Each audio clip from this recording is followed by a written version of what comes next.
Hi everyone, welcome back to another of my YouTube video. So, have you ever heard about this? Yeah. If you live in Southeast Asia, probably you heard it once or twice.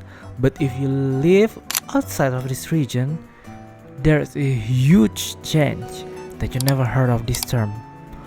So, what exactly is ASEAN? Let's talk about it. So the first question is, what is ASEAN? Back then, Southeast Asia was not peaceful. Many countries in this region had just gained independence and government were still a newborn, and also politics is also were unstable. Top of that, the Cold War is still going on, and the Vietnam War I think is still happening. And inside in this region, Indonesia and Malaysia also just finished their political conflict. So in this era of time, Southeast Asia countries given two options. First, they could keep competing on each other, or second one, they could try something different, something that probably that will help each other in the future.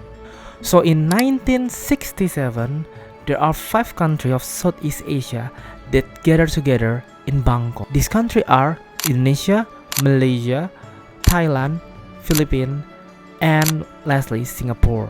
In the end, they signed a document called Bangkok Declaration.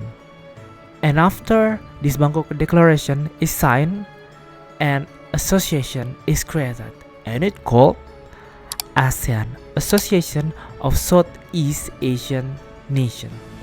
But here a catch: ASEAN was not created for superpower.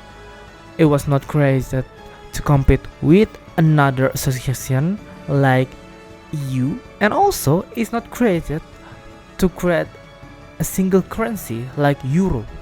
But this association was created for much simpler reason, and that is to prevent all of these neighboring country to go into another war or into another crisis. The goal was simple. It's just about stability, trust, and also regional cooperation. And right now, ASEAN have 11 members. All of these 11 members came from the Southeast Asia region, and the last member joined was Timor-Leste. Timor-Leste joined in October last year. After we know a little bit about the history of ASEAN, so we need to know the function. What is the goal of this association? There are so many of tasks and goals for this association. But for this summary, I will give you the base foundation of the 3 pillars of association of ASEAN. First is political security community. ASEAN will try to keep peace and integrity among all of its member countries. Leaders talk and agree on how to reduce conflict without fighting, and they also encourage peaceful dispute resolution and avoid interference in each other's internal politics. Second pillar is economic community. So what is all about? It's about ASEAN will help countries trade and do business with each other. It also works by reducing tariff, creating a single economic region, and this will make trade, investment, and movement of goods and people is much more easier. And the last pillar is socio-cultural community. ASEAN is also promoting cooperation in education, culture, health, tourism, and social issues. They also run programs like student exchange, cultural festival, and community development. So, the next big question is, why does it even matter? And why should we care about ASEAN? First, because ASEAN is actually economically powerful, even it didn't look like it. Southeast Asia is home to more than 600 million of people. It's approximately about like 8% of the total population of this world, and also it's one of the fastest growing developing region in this world. A lot of global manufacturing is happening in this region. Why? Because there are major shipping route that happening in this region, that is through the Malacca Strait.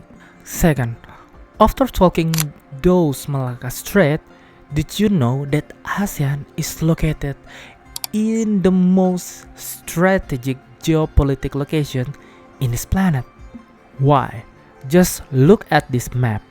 Our region is located right between the Indian Ocean and the Pacific Ocean, right just between the two superpower countries like China and the US. And when the global power is competing each other, ASEAN is in the middle. And how ASEAN responded can affect trade, security, and also the global stability. And here is the less important reason. If you live in Southeast Asia region yourself, ASEAN will shape your future. It will affect where you can travel without a visa, where you can study, where your business can expand, and also how countries will cooperate during disaster and crisis. And don't forget, this association, it quietly connects all these 11 countries of member with different background, different history, different ethnicity, and even different language. And even if you don't live in ASEAN region, understanding ASEAN will help you to know and understand how Southeast Asia live in their way. So the big question is, what even is ASEAN about? In the end, ASEAN is about one simple idea. Countries in Southeast Asia is choosing cooperation over conflict. It's not about superpower, not a single country, and is not trying to dominate the world. ASEAN is just a platform. It's mainly about stability, economic growth, and making sure all of this region doesn't fall back into the chaotic past. Is it perfect? Well, it's absolutely not. But for the region that used to be full of tension and conflict, the fact that this country still choose dialogue over war is not a small achievement. So, the next time you heard this term, ASEAN, remember, it's not just acronym.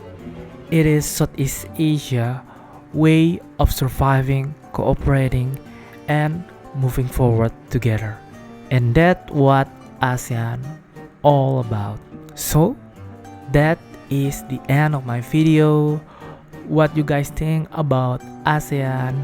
Do you have something in your mind that what going happening to this association? Do you have any more suggestion? Let me know down in the comment section below. Thank you so much for watching my video. Take care you guys and stay healthy. Goodbye.